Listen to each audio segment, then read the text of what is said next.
This is Optimal Finance Daily, episode 1685, The Myth of Diversification and Why It Means It's Okay to Take Chances, by Kevin of financialpanther.com. And I'm your host and personal finance enthusiast, Diana Merriam. Now let's get right to it and continue optimizing your life. The Myth of Diversification and Why It Means It's Okay to Take Chances, by Kevin of financialpanther.com. A common piece of wisdom is to never put all of your eggs in one basket. This makes a lot of sense. None of us knows what the future holds, so the only way to deal with the unknown is to give ourselves a lot of outs. If one thing doesn't work out, maybe something else might, and you won't lose everything either. It's why most financial experts, myself included, recommend investing in passively managed index funds rather than individual stock picking or actively timing the market. Instead of going all in on a single stock, you diversify by spreading out your investments over thousands of different stocks. To use an analogy, you don't want to push in all of your chips at once. Spread it out so you don't go bust. Diversification is such a normal part of investing that few people argue against it. And yet, in the real world, none of us do this. We all make decisions where we put everything on the line. The crazy thing, though, is few of us realize this. We go to school, we start careers, and we do all of this without realizing how much we've put into this one thing or how risky that seemingly should be. I quit my job 2 years ago. It was a huge leap for me. I'd spent 5 years practicing as a lawyer, and law was the only career I'd ever had. I definitely never tried to earn money on my own. But when you put this leap into the context of the other leaps I've taken in life, it's not as big of a leap as I thought it was. I took a big leap when I went to law school, giving up 3 years of my life and hundreds of thousands of dollars in debt and earnings over those years. In the context of that, quitting my job to try and make a living as a blogger and side hustler really doesn't seem as big of a deal. We're all taking huge chances with our lives. When you start to realize it, it can be scary, but it can also be freeing. None of us diversify. We all go all in on something. A few years ago, my wife made a big decision. She decided to purchase a multi-office practice straight out of her residency. It was an extremely expensive decision and one that I initially viewed as too risky. After years of reading personal finance blogs and seeing people grind their way towards financial independence, that's what I thought the right path was. Work at a job, get your paycheck, and grind it out. But when you really think about it, it wasn't that crazy of a decision. My wife had already spent 7 years of her post-college life pursuing her career. She'd spent over $300,000 and more than 20% of her life studying to do this one thing as her job. And when you add in the opportunity cost of all of her schooling, it easily cost her close to $1 million to pursue this one career path. She's been all in on one thing for a long time. Was it really that risky to keep pushing her chips in? My own decision to go to law school carried a similar risk. I didn't diversify. I went all in, giving up 3 years of my life and going $87,000 into debt to take a shot at this one very specific career path. And while I did well with it, it wasn't a guarantee by any means. It took me a long time to take a chance on myself, even after years of finding myself unhappy with the work I was doing. I was scared to quit my job because I was told my whole life that a job was the safe thing to do. I couldn't put all my chips into something else. It was too risky. But is it really? Even if you don't realize it, you probably aren't actually diversifying when it comes to your life. Most of your income probably comes from one source. You probably spent a lot of time and money to get that one job too. When you add up your years of schooling, how much it cost, and what you gave up to get it, many of us probably spend hundreds of thousands of dollars and years of our life all to go after one thing.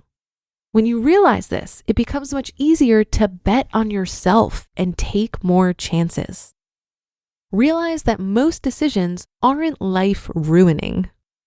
One thing I've noticed about people, myself included, is that most of our decisions seem to be made based on fear. We do things because they're safe, or they allow us to fit in, or because they're the path of least resistance. The biggest realization I've had in the past few years is about the ramifications of our decisions. Most decisions, it turns out, aren't life-ruining. It's hard to think this way when you're someone that's driven and that's been pushed to succeed. The choices I had to make growing up and as a young adult all made me believe that our decisions are incredibly important. If you make the wrong choice or do the wrong thing, your life is over. That's just not how things work, though. The worst case scenarios that we think about rarely happen, and even the worst case scenarios usually aren't as bad as we think they are. When I quit my job, the worst thing that could happen was I would fail and run out of money. If that happened, I could probably get a job again. When my wife bought her practice, the worst case scenario is that she'd fail and go bankrupt. Worst case scenario, she'd have to start over and get herself a job. Our decisions do matter, but they aren't one-way tracks that you can't turn around on or move to another path. And when the worst does happen, it's probably not as bad as you imagine. It's okay to try. It can be scary going all in on some venture that isn't what everyone else is doing.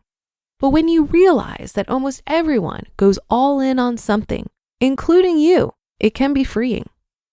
I'm still governed by fear, no doubt about it. But I also know that even when I was in my safe career, it wasn't necessarily safe.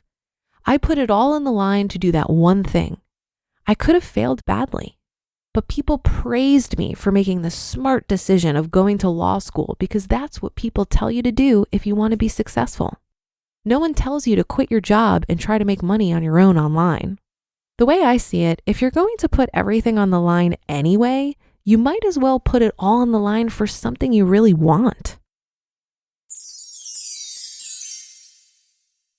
You just listened to the post titled, "The Myth of Diversification and Why It Means It's Okay to Take Chances" by Kevin of FinancialPanther.com. We all know how important budgeting is on our path to financial independence, but not everyone enjoys tracking their spending and drowning in spreadsheets. That's why I'm thrilled to tell you about Qube Money, the only app with the power to help you be super intentional about your spending. No wonder it was selected as the #1 budgeting app at the 2021 Smart Money Awards. Qube is a patented digital banking system that combines the effectiveness of cash envelope budgeting with the convenience of a debit card.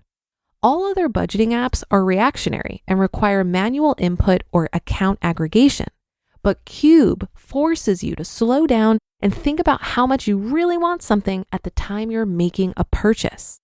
I talk so much on this show about how we need to grow awareness around our spending habits if we're ever going to change them. Qube's unique proactive spending method requires you to tap to spend each time you make a purchase.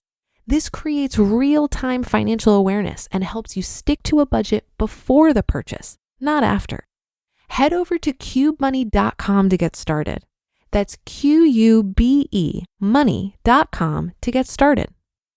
I thought Kevin made some great points in this article, and I really love the overarching optimism. While it may seem risky to put all your eggs in one basket, there are plenty of scenarios where this works out just fine. For example, I live in one home. I'm all in on this house. I have one romantic partner with all my eggs in that one basket. If those two things went away tomorrow, that would certainly be challenging, but I've been through that before. I'm sure all of us have been through breakups, or our landlord raises our rent and we're forced to move. While we all may have different tolerances for risk, the simple act of being alive, of just existing, is incredibly risky. At any moment, things could go wrong, our circumstances may change, or life could throw us a curveball we least expect. But if we look at life through the lens of trying to minimize all risks, we might never leave our homes. And is that really living? This article reminded me that so much of life is uncertain, but if we're able to embrace that uncertainty with a level of trust in ourselves that we're smart enough to figure it out, we're better positioned to live fulfilling lives. To help ease my anxieties over potentially choosing the wrong path, I tell myself it's not possible to make the wrong choice. Because even if I choose a direction that's challenging, within that is an opportunity to learn and grow. How would we live life differently if our greatest fear was the pain of unrealized potential rather than the fear of what could go wrong? And that should do it for today. Have a happy rest of your day, and I'll see you on the Thursday show tomorrow, where your optimal life awaits.